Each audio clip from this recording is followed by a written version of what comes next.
It's this whole the changing attitudes to love, and again, sort of jump back into the societal impact of globalization, of the intermingling of cultures. What kinds of conflict has that created for the community in India? And we are looking at urban communities who are exposed to that kind of. Well, strangely enough, our arrangements, our societal arrangements, marriage arrangements have not been for love. I mean, has been, our family has been always a different. It has not been organized around the couple, but rather much more on the parent-son relationship and all the rest around it. And that is, of course, coming under strain, but it has not broken yet. And that shows from all kind of surveys and studies that still arranged marriages are preferred ones. So the marriage relationship is not still seen as a love relationship. So love is still very much in the fantasy, in the stories, in cinema or wherever it is, and in one's plans, and not plans, but fantasies. So that has not changed too much, I think, but there is, in the urban middle class, where the couple is becoming an important one as the center of the family, and that I think that change will take place and is going to take place. There then the whole part of the love would change so much that you are going to put much more demands on your partners, because they are now become who are going to supply all needs of yours, whether emotional, physical, all kind of well-being ones. So the demands on partners with love as being center of marriage are going to get much stronger, are getting much stronger, and with it, of course, the disappointments, and with it, of course, then the pain of the nearness again. What sort of implications does this shift have for the community as a whole? Not just not just in me as an individual coping with my personal relationship, but what possibilities does it hold out for the larger society? Is it going to empower women? It has empowered women. I think that it has done. It has empowered women in the urban classes. I think all changes which take place, some sections get empowered, some get disempowered. I think maybe societal relations are a zero-sum game. I mean, not everyone gains in that. The women's empowerment is, I think, a very, very welcome sign, and which one has started seeing. Girl children are very, very differently treated in the urban middle classes. We are not talking about the rest of the part. Where it will have difficulties is with the parents' part of it. So the age one, the older people may get much more disadvantaged than they are now, because if that relationship, man-woman relationship, is central, and the women's demands, rightly so, are much greater than they were earlier, then a lot of energy of both the husband and the wife are going to be spent on each other, dealing with these demands and needs, and much less is available for the rest of the family. And that couple may include the children, but all the rest. So in that kind of extended family sense, or the older generations, etc., they may stand to lose out. Why do you think that we are seeing, and I refer now to your study on violence, why do you think that we are seeing a spurt or an increase in both public violence that happens in the community and within families interpersonally? What is prompting this in terms of the external changes, and what pressures are this putting on these sort of changes putting on people that prompts this explosion, perhaps? Well, I think one part I think you've already mentioned, the kind of unmooring which is taking place. We had for some time, long time, a lot of external regulators of conduct, what is right, what is wrong. Many of them are being unmoored in the migrations which are taking place. You go away out from the family, your ecological, cultural, family niches, where you are alone, or you have to make your own decisions. You cannot kind of call up on people only. Then there is sense of loss of those, it was such a happy time before, where am I now? All the various kind of in the urban megapolises, uncertainties about new professions coming out, you are losing out on the old professions, so any kind of pride in your craft identities, all they are going down. All these do create feelings of helplessness, loss on one hand, and also what psychoanalysis or analysts called narcissistic injuries. Injuries knocks on your self-esteem. And all these then need some kind of way to restore that self-esteem, and mostly through action, and often that is a violent action. I mean, if I'm feeling bad, it often restores my self-esteem by going and hitting someone on the head to make me feel again an efficacious and, well, fully functioning being. To what extent do you feel these shifts are a product of changing economic policies, of changing technology, which the media makes possible, a shrinking world? What kind of impact do you think these are having? Is there a correlationship that you see? Well, when we talk of modernization or globalization, I think we are talking of changes in economics, changes in markets. The markets are, I mean, all India is becoming one market, changes in technologies. I think they are all kind of linked, and these are really the forces of change which impinge upon the individuals and on the families and on communities. But is this something that you see as evolutionary? Because surely every generation has perceived its own set of problems. So is it just that we have a different set of problems and predicaments now, or has substantively the quality of our lives in terms of the equilibrium and the sense of balance been shifting? Yes, I think you're quite right about that. Every generation perceives its own as real time of change, and all the past was very calm and was very cool. There was no change at all. And so that, I think you are quite right. Whether objectively there are these differences, when change can be managed, is that's what we would call an evolutionary change, that it can be, it always causes upset, but it leads to growth, and you are managing it. The thing is whether the change has become, it's no longer change but turbulence, whether it has entered a turbulent phase where the capacities to manage, at least whether it is true or not is different, but whether people perceive or have this feeling that it is becoming unmanageable. Now, whether that perception has increased, you see, psychologically it is not interesting in what happens to you, but what you think is happening to you. Psychologically, only that is interesting. So whether we think what is happening to us is become turbulent and is unmanageable, that I think has increased more than that. Whether the changes have increased, one doesn't know. That's very difficult to measure. So for us to become a more, with a professional psychoanalyst, you struggle for the right word.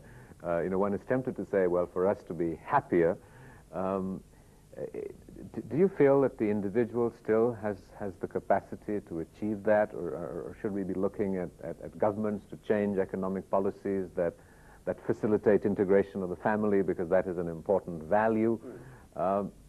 Which sort of view do you... By calling me a psychoanalyst, you've already got the answer. The individual is where the change is, the individual is where it will happen. All the other facilitators, etc., I am always very, very skeptical about those kind of changes. I think the increase of self-reflection, the increase of consciousness in individuals is where it really occurs, where it lies. All the rest is morality.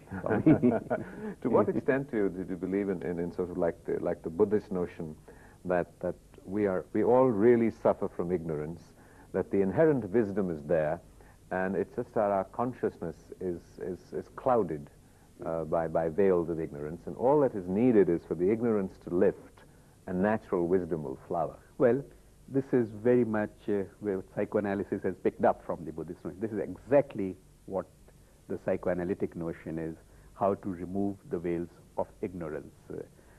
Maybe there would be differences of where this ignorance comes from, but the agenda is exactly the same. So in Western psychoanalytical theory, where does this ignorance come from? In Western psychoanalytic theory, it comes from early childhood, where it got covered by when you did not have the discrimination, where you took on from other people, caretakers, etc., their views, their ideas of what is right, wrong, etc., including which were not in your own interest, etc., and some of them that you could not judge. So you have old scripts running in your mind which are no longer applicable. Is there a possibility that those old scripts come from previous lives? That is, in psychoanalysis, no, because it does not believe in previous life, but karma very much. Karma very much. If one can think of karma of your forgotten life, then early childhood is a forgotten life. So the first 3 years or first 4 years, which psychoanalysis considers as the most important, is a previous life, so to say. And its karmic influences are much stronger than the karmic influences you'll get. When karma in psychoanalysis would be fantasies, thoughts, actions, all which are now forgotten, and their repercussions or their traces are which are making you quite unhappy, or often unhappy. To what extent would we then sort of blame our parents for our angsts? And you can't really blame parents because they did it according to their karma. I mean, they did it there. So one thing is also how to get away from blaming the parents, and really consciousness means to come to a conclusion, this is what it had to be. My parents were my parents, I was I, there is nothing, past cannot be changed, all I can do is change the effects of the past on the present. But that is a very sort of Eastern philosophical It is very much psychoanalytics. I'm giving you very orthodox psychoanalysis. Sudhir, what are your plans now? What are you working on, and what are you writing? Well, since I've been 25 years in this field of psychoanalysis and writing about psychoanalytic things, and I think this time for me has come for a change, my last one, I hope. Again, I am a restless kind of a soul, have always been. So I've decided that now from this year onwards, I'm going to devote my maximum time to writing, and in fact try writing fiction. So I'm just finished a novel which comes out next year, and I hope I will add, or at least do much more in the novel writing than the other kinds of writing, which, as I said, because the danger, of course, is if you do anything for too long, the danger is of repeating yourself, and I have intimations that I might start repeating myself in psychoanalysis. What about the psychoanalytical practice? Is that something that you continue? And how much of it do you do? What percentage of your time goes in? I have reduced it greatly. It used to be much more. At the moment, it is only people I've had for a long time. I don't take new people at all. But the ones who I've had for a long time, who are now kind of about to finish or go away, so those are the only ones. So that's not much. That's about 12 to 14 hours a week, and by next year I want to reduce it very much. And in what ways do you think that the approach to psychoanalysis as a form of therapy is changing in India, and what value does it have for the rural people, in a sense, that we tend to restrict our blinkers on and just look at urban problems and urban predicaments? Yeah. Well, I think psychoanalysis has been everywhere, including in its place of origin in Europe, West, a very kind of an elite base. The amount of time, investment needed, it is much more like meditation. It is a rational meditation, so to say. One would say, well, maybe there are other rational meditation. It's meditation of two people with the analyst together. So it is really a Western meditation, and that has always been for an elite kind. Its main objective has also not really been of healing of disorders, that they come naturally as a part of the meditation. I mean, Freud himself also didn't think himself primarily as a healer, but much more as a kind of an intellectual adventurer. So that is always, it has been restricted. It doesn't have place. So, but other psychotherapies, which are group psychotherapies, which are often based on psychoanalytic principles or are informed by what life is all about, what mind is all about, and then how to kind of bring them to larger number of people, that can happen, and that will happen. Would you say that the poor, and unfortunately we do sort of equate the poor with the uneducated, because they have a different intellectual vocabulary, perhaps, experience pleasure and pain differently? No. They do not experience pleasure and pain differently. They attribute different causes to pleasure and pain. Okay, I think there's one very important difference, and it's not India, I think a difference which goes through all countries. Where does pain come from? Suffering, psychological suffering, that's what we are talking about, mental suffering mainly. And the big dividing line is, it comes from outside is one, which would be ghosts, spirits, everything outside, and that would be through all societies. Now the poor and uneducated much more would have this one. It doesn't have, and then the other one is, it is an insight, comes from inside. So the evolved people, I won't call them elite, but the evolved people in every society, whether it is modern or traditional, believe it comes from within. So whether it is the Buddhist, 14 causes, Hindu, 5 causes, that inside, or psychoanalysis in that. So those are the dividing lines really. So whether you are poor or rich is not the important part, whether you can come for psychoanalysis or not, but whether in your whole system you have, according to psychoanalysis and others, identified the right cause of suffering, that it does not come from outside, it comes from inside. So what final aspiration do you have for yourself, apart from writing great novels? No, I don't have an aspiration at all of writing great novels. My aspirations are of doing things rather than of achieving things, because goals are not in your hand at all. My final aspiration is the same as which I've always had, which is increasing my capacity to experience, increasing my capacity to experience and not become dull. That is my final aspiration. That's all. Thank you very much indeed. Thank you. Thank you. That's been a great pleasure. Thank you. Okay.